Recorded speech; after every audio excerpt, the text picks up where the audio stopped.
Monoprinting is a printmaking technique where you make one-of-a-kind images. You use all the techniques that you might use in printmaking, so you might have gel plates or metal plates or acrylic plates, and you apply the paint or ink and you do it in putting on a press, you know, and weigh it down with some kind of weight to make your print. But there's only one of them, and each subsequent one you can make slightly different. Or if it's a monotype, it's just one all-out thing that cannot even be remotely recreated. I think that's the idea of a monotype anyway. But in its most simple form, mono, one, and print, makes me think of just using found items outside and printing with them, just pressing them onto some paper, seeing what happens. Every time I do it, it's always a bit haphazard and mad, and I end up doing something that I didn't really set out to do, because when I set out to do it, I found this feather this morning and I thought, yeah, let's make a monoprint with this feather. It'll go wrong and I'll have to work with it and change it to make an interesting piece of art, but let's have a go. I've got my acrylic sheet down here. I'm going to paint the feather. I'm going to put some paint on it. I'm going to lay it down, and then I'm going to use this bit of canvas and I'm going to put a piece of paper on it, stick it on with this here tape, and then I'm going to use that to give me some control as I go down, and then I'll use like a scented candle to weigh it down a bit and try and make a print. From there we'll decide what the next step is in making this one-of-a-kind print of this magpie feather that I found. I went out there, it was on the floor, it just said to me, make a little piece of art out of me today for your video, so that's what we're doing. Let's start then. Okay, so I've torn a sheet of paper that I'm going to use for the print. It's quite a big one compared to the feather, but one of the issues I've had is when you do use smaller pieces of paper, getting the composition of exactly the correct position is really difficult. So I'm using a bigger piece of paper, then I can cut it smaller and mount it as I wish afterwards. So that's one of my first changes that I'm making to my monoprinting failures of the past. They're not really failures because they've all made interesting pieces of art, but they certainly weren't the vision that I set out to create.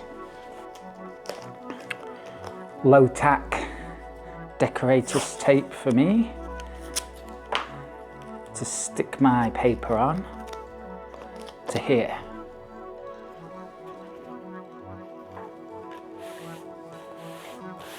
The idea being that I can lower it nice and easily onto the feather, which has always been a problem when just gripping the paper, or alternatively when I've tried to put it on to the paper, I've not had the precision that I've wanted.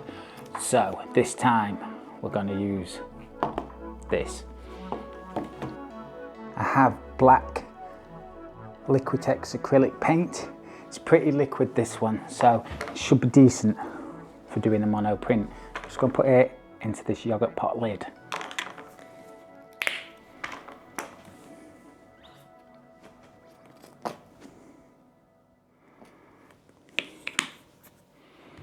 And I'm going to apply it to the feather with this paintbrush.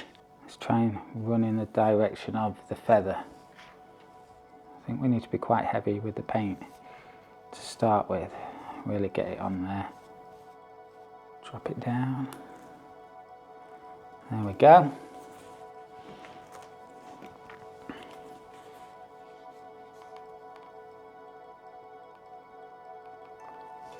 And then get something heavy.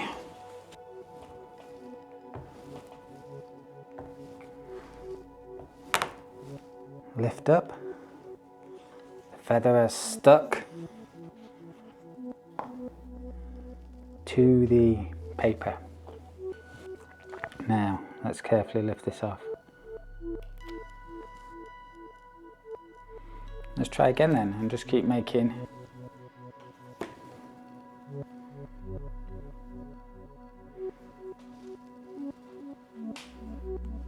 multiple prints.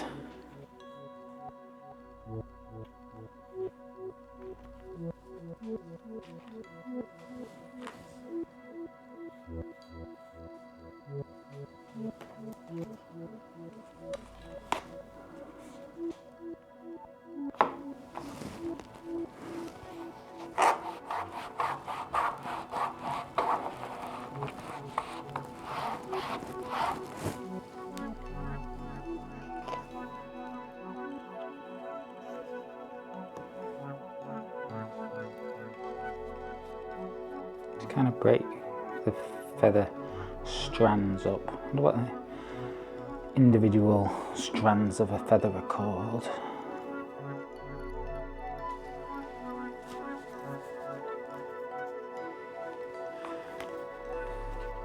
I quite like the paper on the canvas.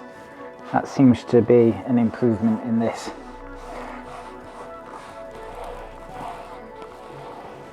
Especially since I can just rub my hand over it.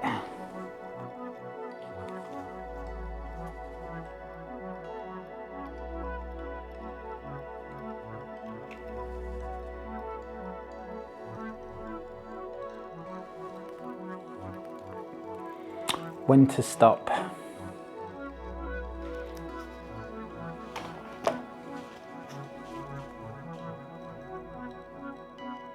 Let's try it this way. Maybe we stop when we run out of paint, which is about now.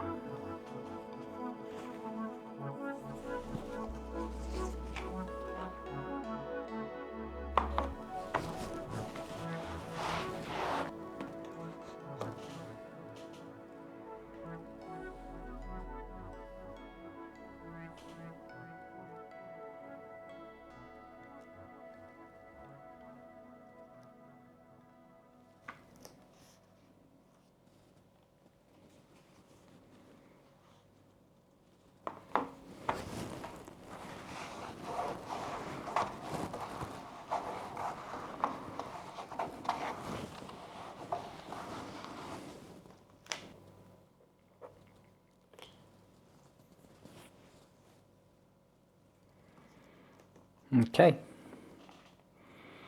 it's quite an interesting little design, or maybe design's too strong a word.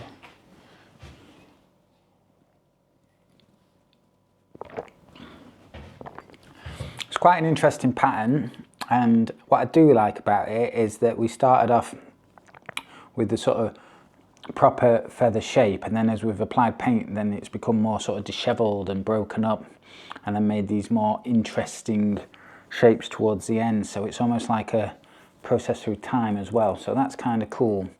I'm gonna let that dry, and then I think we're gonna put some kind of colour on it. So it's dry, and I'm just gonna use this old frame mount to sort of check where I'd like to mount it and cut it when it is finished. And I think something like that, and I actually think it looks quite nice. But we're gonna add a bit of gloss medium with a very slight hint of blue in it over the top, just to add a bit of colour. And I think 'cause it's winter and I felt sort of so miserable and trapped in the house, the sort of blue would be a bit like being under ice or something. I know it's not super accurate in representing ice, but to me it's got the feeling of it anyway, the cold feeling, and then the feathers can kind of be behind it, so we'll do that next. Tiny smidge of blue and a good bit of Liquitex gloss medium.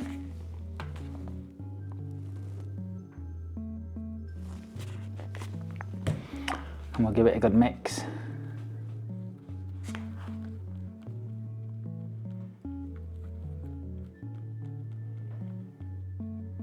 And we'll just carefully brush it on.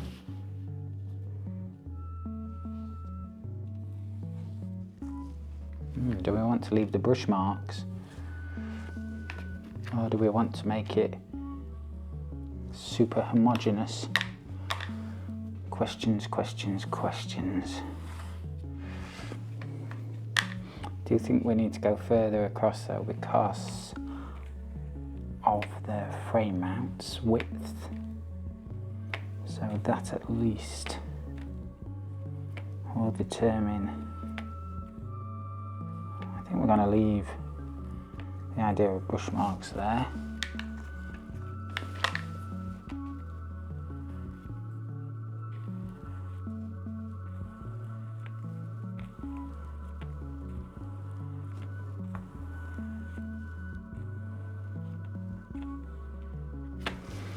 Let's just check if that's going to cover. Yeah. Just a bit up here, just thin it out a bit.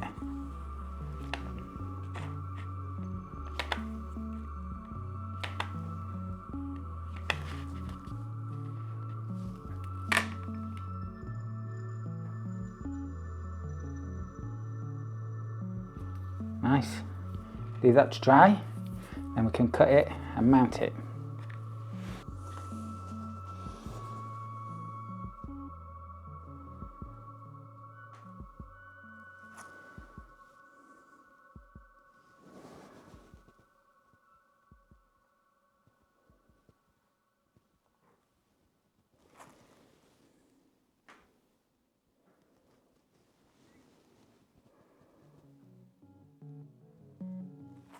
So there we go, that's the finished monoprint.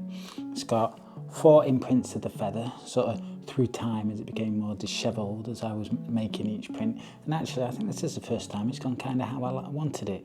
I suppose I didn't want just a perfect print of a feather onto the paper. It would have looked a bit dull, I suppose. So this sort of multiple repeat image with it getting a bit more messed up each time as I use it, it's kind of interesting.